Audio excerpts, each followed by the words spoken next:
What's a subtle sign someone has been through some shit? Disproportionate reactions. Their reactions to most things are normal or even low-key, but occasionally they have a huge response to something minor. Key sign of trauma. This right here. And the one is often because of the other.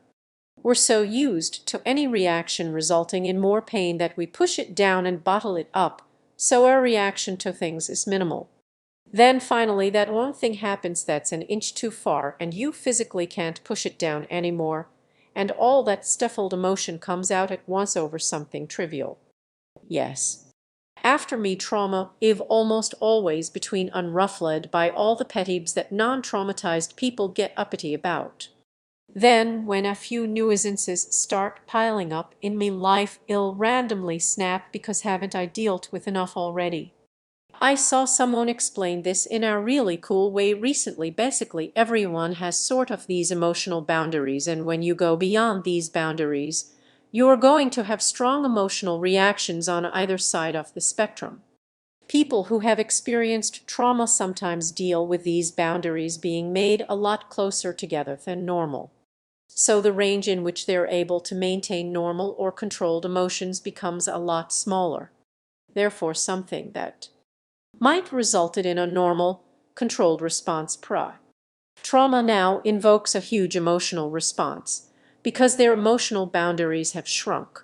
It really helped me to understand why sometimes I can become really upset by things that seem really small. On the other hand, my trauma has given me the experience of handling very challenging circumstances that others would have a difficult time handling, so I'm able to stay calm and level-headed in certain crisis situations. Paying very close attention to people's expressions and body language, mostly to see if they're annoyed or angry, under reacting to things and over explaining things that probably seem inconsequential to most. 200. The first part is not wanting to set someone off. In tandem with this, most under react because any expressions of unhappiness or anything that can be perceived as negative usually gets taken as an invitation to be unloaded upon or to have someone upset displace their anger, and then you end up the target of a tirade. A lot of people, myself included, over explain things because it's a defense mechanism in anticipation of being yelled at or being very harshly criticized because the other person tries to pin the blame on you, even for things out of your control, which is why one over explains. 200. Edit. As others mentioned that I forgot because I've been actively working to counteract these. Apologizing too much and at least for me, not being able to joke.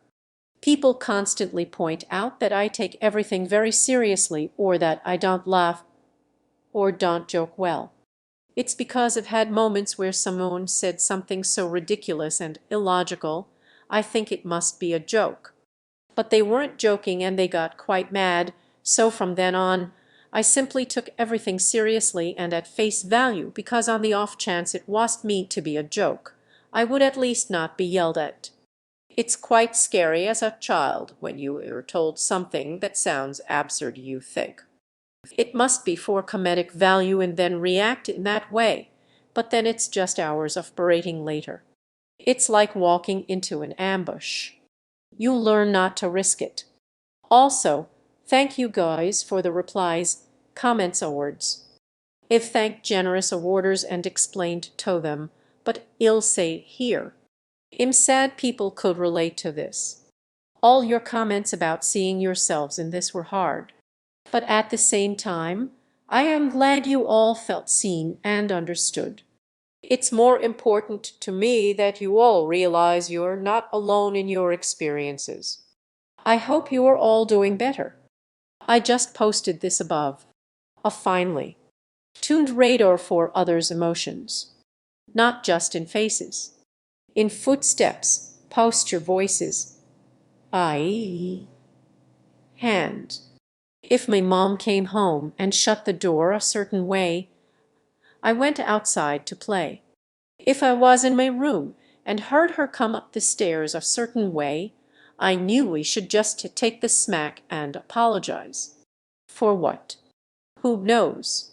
But anticipation provides time to flee or diffuse conflict. When I get agitated, people think I'm angry. I'm not. 98 of the time I'm feeling distress. Anger is easy to deal with. Fuck. This isn't.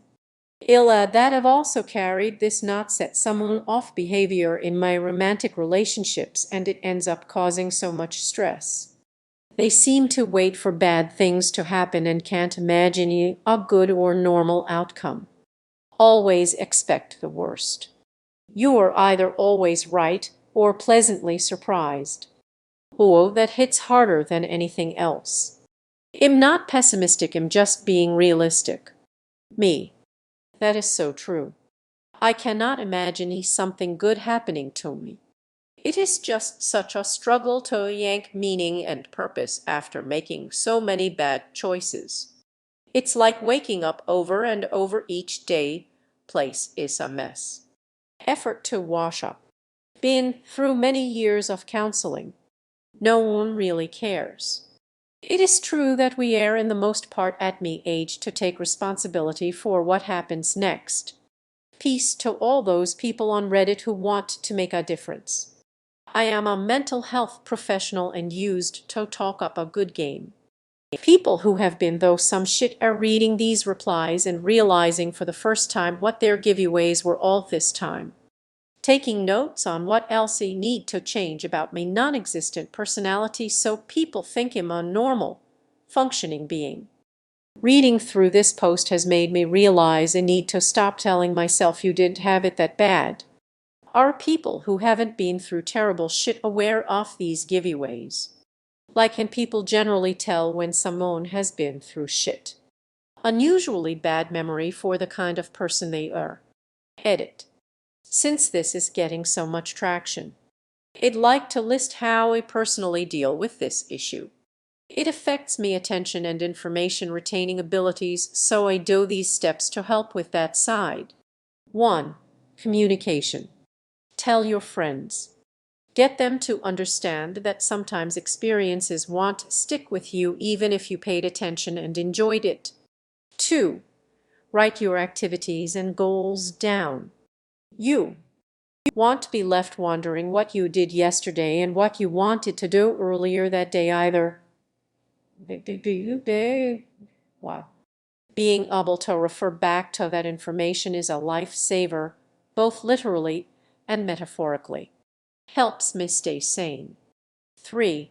Review conversations and what you may be learning from them. This is a great time to use the second tip. You can write down how you felt or how you interpreted new information. I did that today, for example, since I'm trying to learn how to set up commissions and bank accounts and whatnot. Spending some extra time at the end of the day seriously helped me retain that information. 4. Progress is slow towards a normal memory. It's taken me like 10-ish years to be able to actually feel more like a functioning adult and less like a snail in me mental capacity. I couldn't hang on to any information besides what I needed to pass school tests and trauma. Regaining or repairing your memory takes a lot of time, much like the healing process takes a lot of time. 5. Most importantly, understand your own self. It's similar to depression, where it's very overwhelmingly discouraging and you can't put down an exact source of your issue. Accepting that makes moving forward a lot easier, since you'll spend less time beating yourself up over not having a tangible source of your issue, and more energy to try your best, since that's all you can do. My sister 2 years younger than me and I traded memories at Thanksgiving last year. You'd think we grew up into separate houses with all the holes in our recollections. Suppressing emotionally charged memories. And getting other memories lost with that. That coping mechanism really sucks. I have forgotten about 90 of my childhood and adolescence, as well as about 60 of the rest of my life.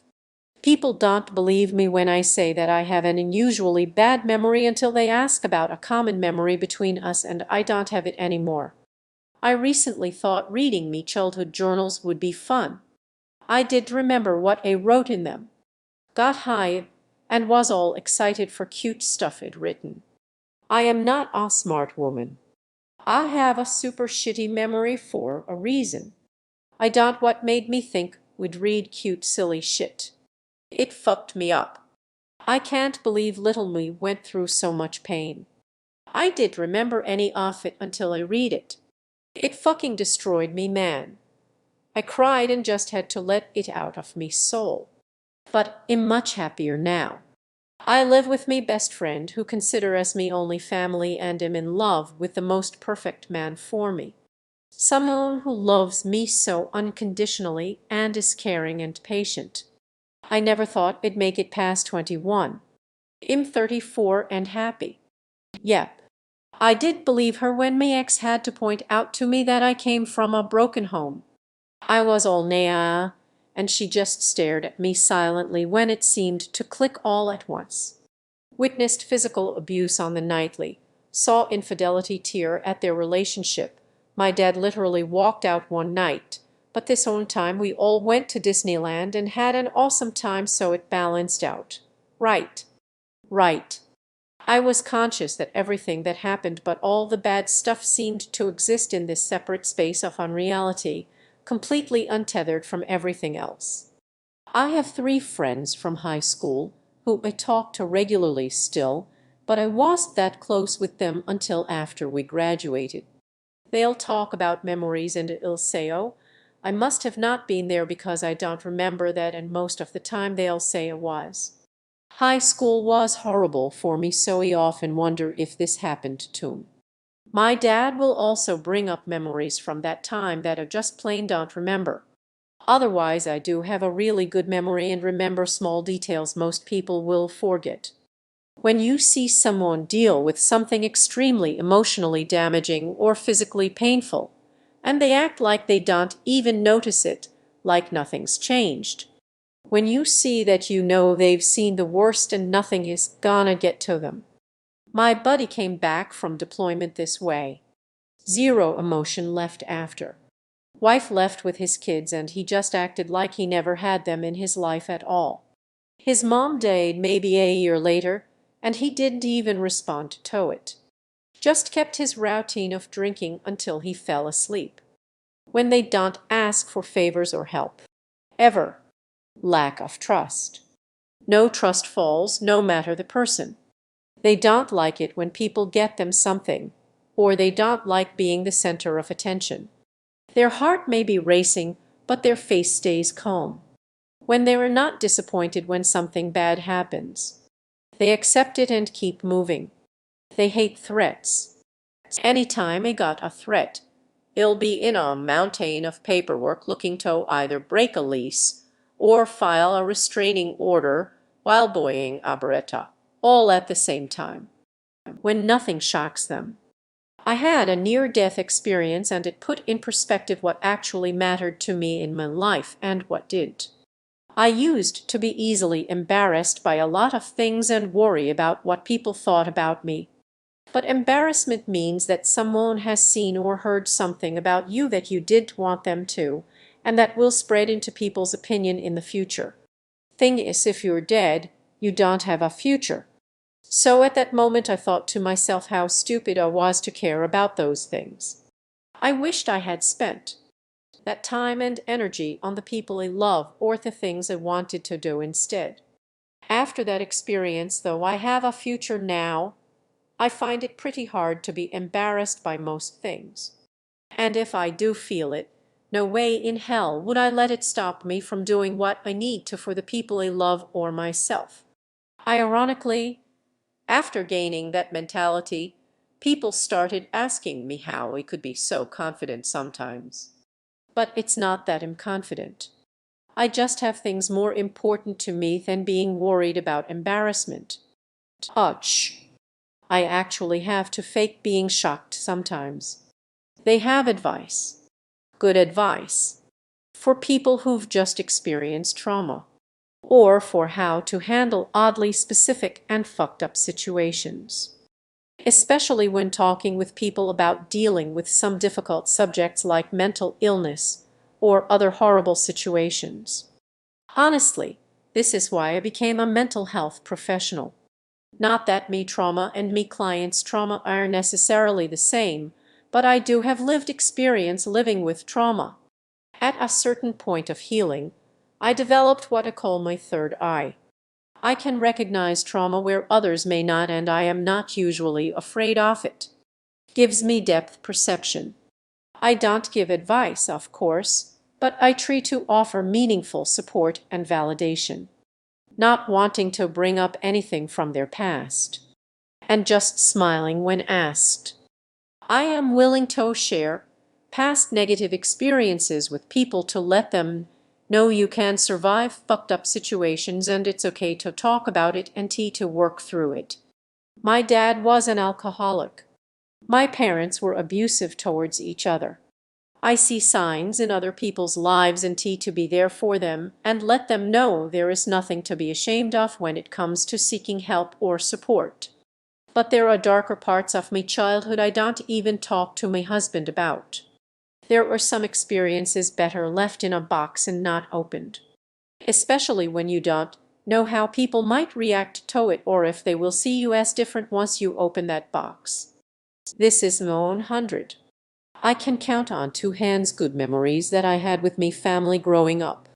Eventually, I moved away and learned really quickly that if I brought up my past at all, people immediately felt sorry for me, and I really got sick of people picking apart me past to find a way of understanding who I am today. I am a very social and friendly person that has made a life I am truly proud of. I got so annoyed that I just stopped bringing up anything about me past unless someone explicitly asked. At one point, I built up a fun community of friends living in a small apartment complex in California. Us. Before I moved to the East Coast, we all still keep in touch frequently. After 3 years of spending almost every weekend with me group of friends, one of them looked at me and say, "Holy shit, I just realized that I don't know anything about you or where you came from. Do you have a family? Siblings? Amy assumed you were, but are you even from this state?" Now, I'm sure most people would think, sounds like some pretty crap friends, but I assure you they are the most supportive people I have ever met in my life. I just figured that if I was asked, I wouldn't bring it up, and am the kind of person that can keep a person talking about themselves for hours, and I genuinely enjoy other people's stories more than my own, so I never gave them the opening to ask. If they did, I would wave the question away like Barney in How I Met Your Mother, please, and then move the conversation along so smoothly that they forgot they even asked the question in the first place. Long story short, yes, when you go through enough trauma, you learn to keep a lid on your past. My friends all know my history now, but I don't see much or a reason to share if it does relate to the conversation at hand. Thinking you are telling a fun childhood or military or whatever anecdote or story and looking up to realize from your friends' faces and shocked silence that it is indeed not a fun story and it's actually prettiest. This. I'm a paramedic. People always ask what's the worst thing you've seen. I used to just tell some slightly gross story to appease them. Now, tell the stories that give me the nightmare. It shuts them up and I get some free therapy. Win-win. My coworker said the best thing about your childhood was that it ended after hearing lots of me funny stories. I once told someone me strongest memory from childhood. My mom and I were alone, and we played a very dangerous game, being very vague here on purpose. But I was only 5, and I was doing things right, and my mom got so angry. I felt such guilt for letting me mom down. As I told the story to me friend, his face got more and more pale. At the end, he said, "You know that she was trying to kill you, right?" In the 30 years I had to look back on the incident, it had never once crossed my mind. All I felt was guilt because I had disappointed my mom. Bizil, bizil,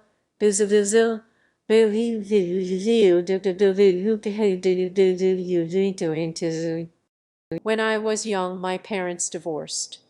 My dad moved out, middle class. Obviously, I acted out, and it frustrated my mother. One day she gave me 2 paper shopping bags. She said one is for sharing, one is for you. I was maybe 5, 6 at the time. She said pack one for yourself, and the other one you have to share, and because she was taking me to the orphanage. Obviously, I built up my personal bag with toys and wasn't sure what to put into the shared bag. She then pulled me from my bed as I clenched onto the foot of it. She loaded me into the car and drove me to a remote area.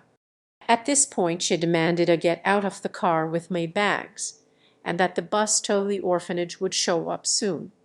I sat on the side of the road in a deserted area of Northern California while my mom went to the wine bar and got sloshed. Eventually she returned and asked if I had learned my lesson. Sobbing, I climbed back into the car, trying to put on a seatbelt as my mother drunkenly drove back to the house. I tell this story as a joke, but it horrifies everyone I tell it to. I just keep laughing. That's trauma. I worked with a gay who would talk about his military experiences in Afghanistan this way. I just told myself people deal with traumatic things in their own way, and if talking about it casually was his, that's fine. But sometimes it could help me stunned silence. Edit. Spelling. Enduring pain like it's nothing. The monotone, melancholy, emotional roller coaster. Oh shoot, shoot. Dang, oh well. Preparation. Most people who've dealt with horrendous situations now prepare for the proverbial worst. Hope for the best. Prepare for the worst. You only have to fall down the ladder and hit every rung on the way down to learn that lesson. I went from financially stable to bankrupt over a 3-year period thanks to 2 double lung collapses and a car wreck that shattered my hip and put me 50-0 in debt in less than 3 years in my early 20s. I'm almost 40 now. Shit like that scars you for life in more ways than one. I do this. I anticipate and plan for the worst. It can be as simple as bringing extra snacks on road trips or saving money in case I have an oh shit moment and I need to run. I don't know what I'd be running from, but I am ready. If I wanted to be attacked, I've talked to me family. Dear God, you nailed it right on the head.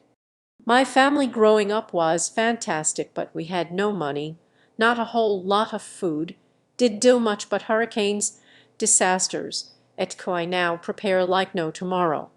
Generators, food, savings accounts, weapons I have stockpiled for when anything and everything can go wrong at once.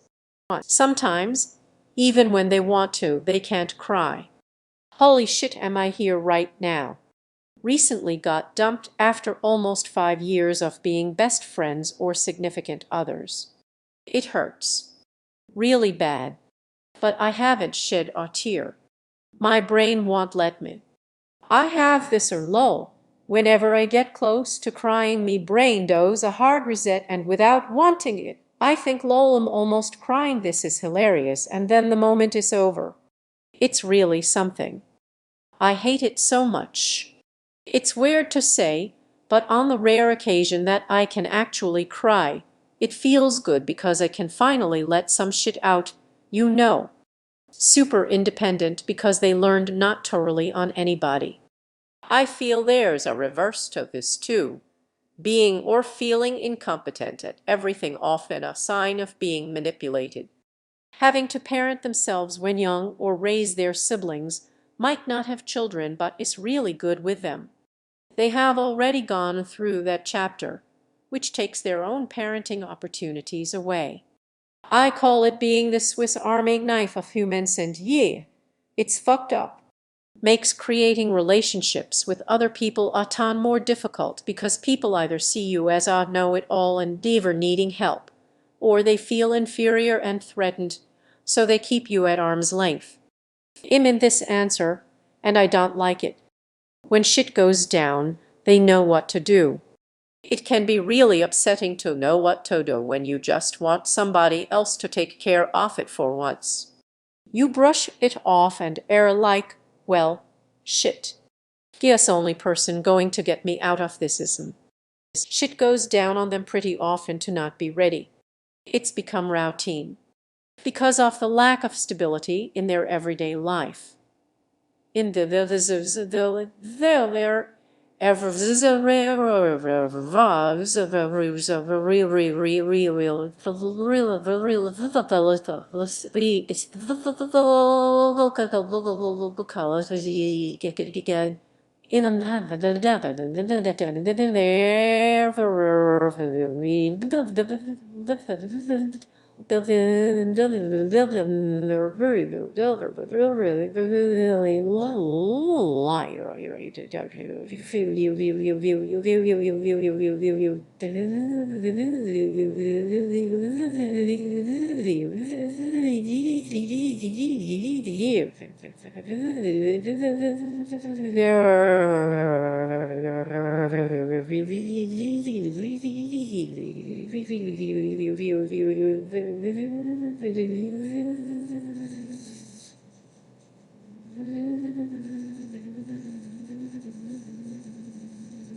there is a weird piece about it. It's like, here we go. This is going suck, but let's get started. The ability to bring calm when shit is going down is an admirable quality. My partner has made the comment to me more than once that the one aspect of my personality that he values the most is my level of cool in stressful situations, that I don't freak out or lose me shit or break down until after the stressful event has been handled and managed. Unfortunately, this is why. Don't like being touched. I like being touched by people I know and trust. It's comforting.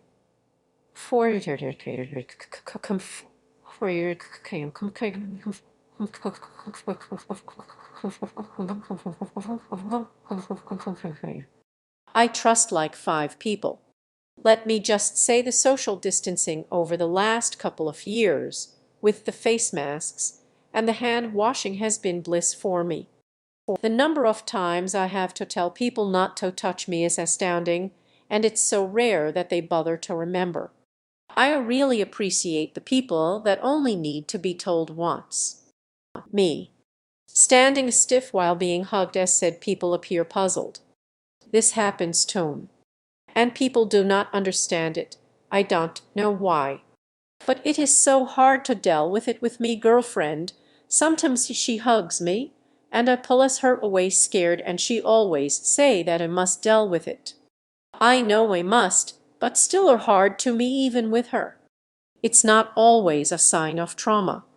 Could be sensory disorder too. Am sensitive to smell and touch. Difficulty putting themselves first. I'm curious why. What if I just feel like I'm not that important, or my needs are inconsequential compared to others, and I can survive fine without meeting all my needs? Sure, things won't be great and I'll have knowing want, but unless I can do it for myself, I would feel horribly guilty and indebted to others even for the most minuscule of things. Edit. To add to this. This is being exposed to me often at me new job. I'm constantly putting me projects below other people's needs. Someone emails asking for help on their task. I'm on it immediately. If I need assistance with research or writing for a hot deadline, I can't ask for help because that'll impact everyone else and I don't want to be responsible for that. However, if I'm impacted, that's acceptable. I'm checking a lot of boxes in the comments, especially this one. reacting to things inappropriately, either in scale or in nature.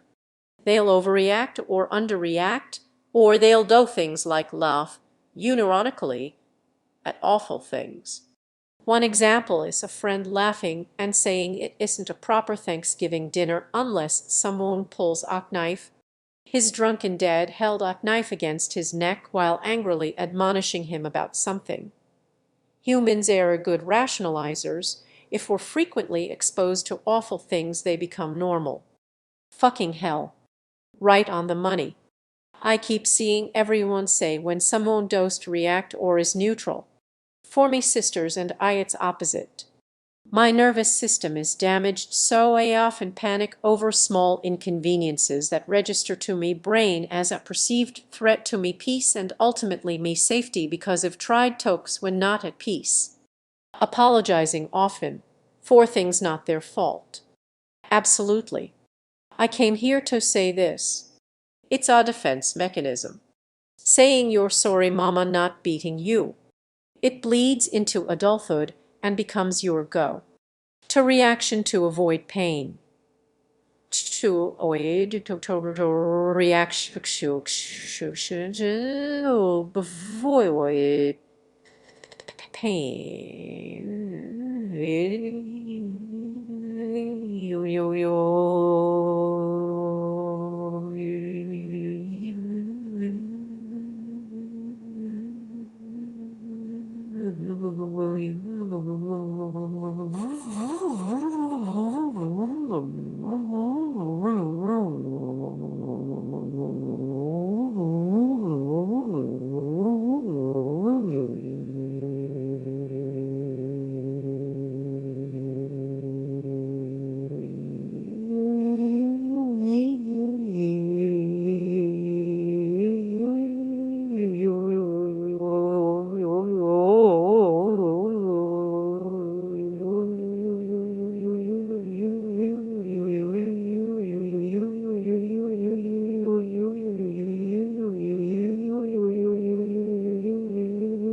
my wife.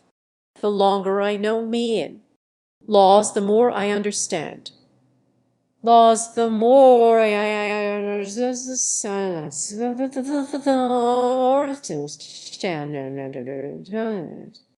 Canadians have been through some shit. While I agree in most cases, I feel like some people err like this for other reasons. For as long as I can remember, I've had a terrible fear of people being disappointed in me. Ill apologist even when I know it's illogical, and am often crippled by guilt in normal situations. Perhaps it comes from several different factors, including being a bit of a people pleaser when younger, bullying, and anxiety, but I feel like people see me break down when I do something wrong and instantly assume my parents would punish me in some way. Nope. Literally just have been like that for as long as I can remember, and even my parents have no idea why I started doing it. The maturity with which they handle unexpected events, especially at a young age. I just had my annual performance review today and my supervisor repeatedly complimented me on this in regard to a few projects with unpredictable and unreliable clients. As a matter of fact, he said our head boss actually recommended me for those specific projects due to my history of remaining even keeled on similar work. I was reflecting on this when I read your comment and like, yeah, the unpredictability and toxic environment in which I grew up totally has prepared me to deal with difficult and frustrating clients. In my experience, this is true of people who have been through some shit with good support structures. Very often people that have been through some shit handle unexpected negative events very poorly or, worse, utterly passively. The latter might be mistaken for calm maturity but is often more akin to a learned helplessness response. The chillest duty I know was an EMT and drove ambulances for years. He goes to Burning Man every year to be the empty dispatcher now, not trusting people. You could be friends for years and think you are close, but in fact, you don't have the slightest idea what's going on in their lives. They could be staying up all night, being depressed, and tomorrow morning say hello with a smile on their faces. They simply don't trust people anymore, no matter what they do or don't do. I have a friend that's like this. The only thing I know about his situation is that he has shitty parents. That's all I know.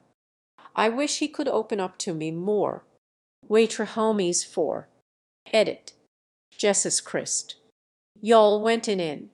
I did not think I'd get this type of a reaction. Whoa. Thanks, y'all. If you have anything you think I might need. Anything you think you have anything. Go ahead and talk. Edit 2. 8 boys. I got a plan. I'ma just be his homie and do everything in my power to make him forget about it. Thanks a lot to everyone who replied. This was much needed help.